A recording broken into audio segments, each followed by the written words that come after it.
Hello, Facebook, and welcome to Culture, Vibration, Inspiration, a Facebook event.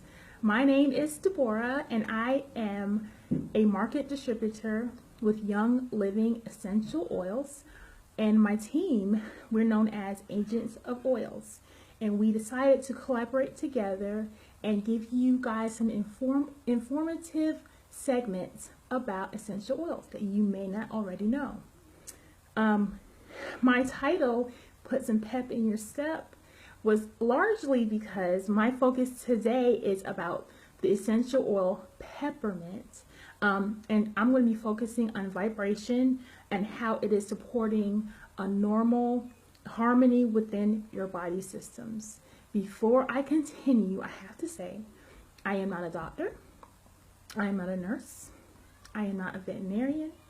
I'm not a pediatrician. I am in no way, shape, or form a medical personnel. So with that being said, I do have a disclaimer to read, and here it is.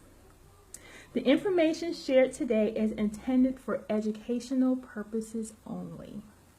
It has not been evaluated by the FDA, and it is not provided in order to diagnose, treat, prevent, or cure any disease. Okay? All right, now let's talk peppermint. Peppermint itself is an herb that is centuries old. Origins from the ancient to biblical times.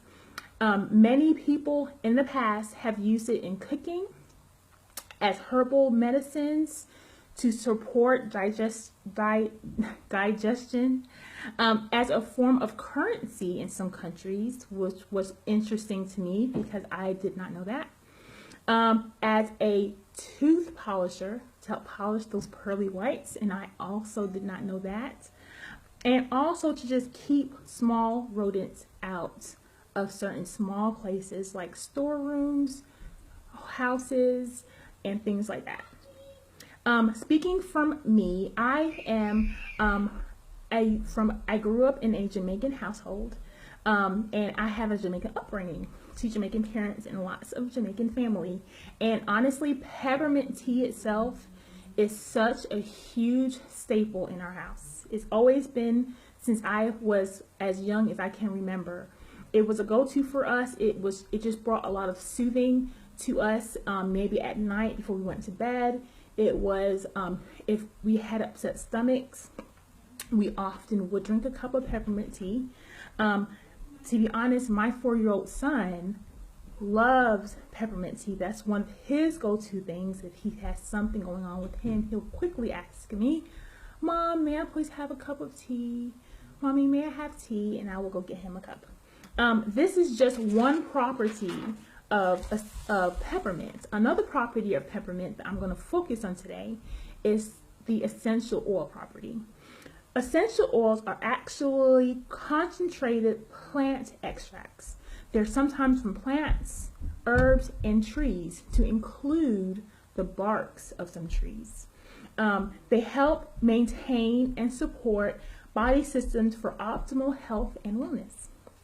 Essential oils are also known as hot oils because the molecules in essential oils are so small, they quickly absorb into the skin and through the blood, making them almost have a cool or heat sensation when applied. For that reason, some people feel it might be too potent or too strong of a sensation. They choose to then dilute the essential oil with something called a carrier oil. Carrier oil is simply put another fatty oil like extra virgin coconut oil, and I have an example here. I got this from Aldi's, and it says unrefined cold pressed virgin oil. This is another one. My sister got this for me from Trader Joe's. I have not opened it yet, but I can't wait until I'm done with this to start that. Another example of a carrier oil is extra virgin olive oil. There's also jojoba oil. There's grapeseed oil. I want to say almond oil.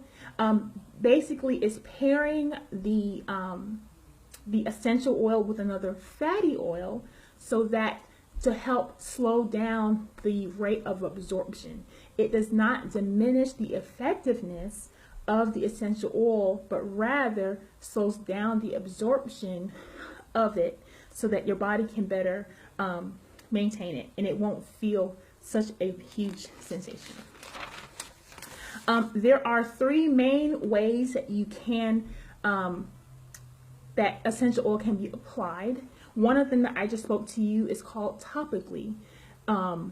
It's directly on the skin. You take probably no more than 1 to 2 drops. This is just an example of one bottle that I've had before and one with a new label, Vitality, and we'll talk about that in a minute. But with this one, 1 or 2 drops usually on the desired area, being sure that you can follow the label's dilution method. They usually tell you how much drops per carrier oil. Also, Young Living also has a carrier oil I forgot to mention called V6. But you just rub it in the desired area and within minutes you should, or the effects should be there. Another way to apply essential oils is by diffusing it into the air as an aroma. 2 ways to do that. You can simply take the oil in the palm of your hand, rub it between your palms and inhale it. That's a way that a lot of people have used in the past. That's one way. Another way is through using a diffuser. There are many different kinds of diffusers, and what you would do, this is just, I'm just showing you 2 that I have in the house that I use all the time. What you would do is it takes maybe 3, 4, 5 drops per water, and they'll show you where in the diffuser to put the water. You plug it in and a fine mist just kind of goes into the air, and it's getting in your body through that way. Another way that you can have essential oils into your body is internally. Internally is just taking something by mouth for it to enter your body. So I'm going back to this oil because this says peppermint vitality, and this is just I'm just showing you guys an example of a food grade item. Most of Young Living essential oils are food grade, and this one in particular, it tells you that you can take how many per drops, that it's safe to ingest, and you can do it by either a veggie capsule that you can swallow with water. You can drop some drops in a glass of water or juice or yogurt, and some you can even put it in your cooking. I would strongly suggest, before I go any further, is letting you all just be aware that not all oils are the same. They are not all created equal. And I say that because there are some oils out there, and if you read carefully the labels, they might say 100% pure and therapeutic, but they might not be exactly that. They might also say do not ingest, do not inhale, because they probably have some other additives in there that might be harmful to you if you do ingest it or if you do inhale it. So it's very, very important that you read labels, that you follow directions. I know the oils that I particularly use, the Young Living, they do let you know dilution methods, if it's safe to ingest. So all of those questions are usually answered right there on the bottle. Let's see. And I'll just let you know a little bit of my story and how I got introduced to essential oils, because I had no idea what this was. But back in 2015, I was going through just a series of lots of headaches. I think what was going on, the stress of life during that time for me was a lot. I was not sleeping well. I was not eating well. I just was not taking care of my body at all. My body systems were not in harmony with one another, and I was not doing anything else to support it. Well, I heard about essential oils, and I was curious, yet skeptical, because I wasn't sure exactly what was going on and what this was, this new thing that I'm hearing about, but I did decide to go check it out. I went to an informational meeting, and at the meeting, the presenter had us to take a drop of peppermint oil in the palm of our hand, rub it together, and she said take 3 big whiffs. I did that and didn't even notice until a few minutes later that my headache that I came to the meeting with was totally gone. It was just nowhere in sight, and I did not have to quickly reach for my acetaminophen or whatever else I always carried around with me, because my headaches were that frequent. I always even walked around in my purse with medication to help with my headaches. So once that happened, I was still kind of like, wait, what just happened? I don't understand. How did this happen? How in the world? Where has this been all my life? All those questions.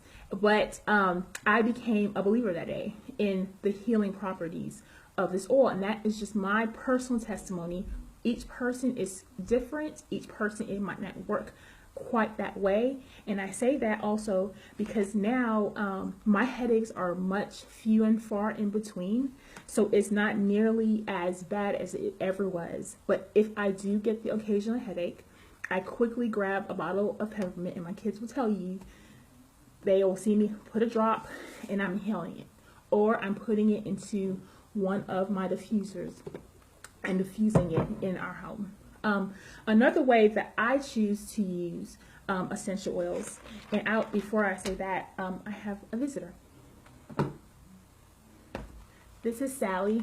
This is actually my daughter's doll, and I wanted to use her as an example of places you can put, that I have put the peppermint oil on me when I'm having a headache that just won't quit. One way that some people do is putting on the temples, right here in between the eyes, or on the side of their face. And keep in mind that peppermint is very potent and it's strong. And some people, like me, I'm sensitive to it coming, the fumes of it near my eyes. So I would suggest that you can dilute it with one of the carrier oils that we mentioned. I typically use, like I mentioned earlier, coconut oil as one. I dilute it and I apply it there, or like I showed you before, I inhale it by putting it in the palms of my hands. Another common way is putting it kind of behind the ears. I'll show you on me because you can't see her. But right here, I'll take a dab, put it here, dab, put it here. And it's not so close to my eyes that it causes discomfort, but it's at a good place where it can quickly be absorbed in and do what it needs to do. And I will say also, aside from me benefiting from the peppermint, my children also do. I am also a homeschooling mother of 3, and honestly, some days are better than most, and it's just going to be a hit and miss of how they're going to wake up that morning, what state of mind they're going to be, if they had a rough night of sleep, if they're more fatigued and just not feeling doing school with me today. So I just don't know what I'm going to get as they wake up. So sometimes what I do is I would grab peppermint oil and I would dilute it if I need to, and I just put some on the bottoms of their feet. The bottoms of your feet is another good place of other places where it will be quickly absorbed in and do what it needs to do. And sometimes if they're wearing socks, I put some on, put their socks on, and within moments they're just more alert, they're more on it. Or sometimes just diffusing it in the room that we're in helps also. Me included. I sometimes need that pep in my step also. That ends this video. I hope in some way anything that was shared helps somebody out there in any small way. Please, please, please feel free to leave any comments, any questions attached to this video. I will do my level best to answer, and if I cannot answer, I will find out the answer and reply. In the meantime, until next time, I hope you guys stay safe, sound, and informed. God bless, and I'll talk to you later. Bye.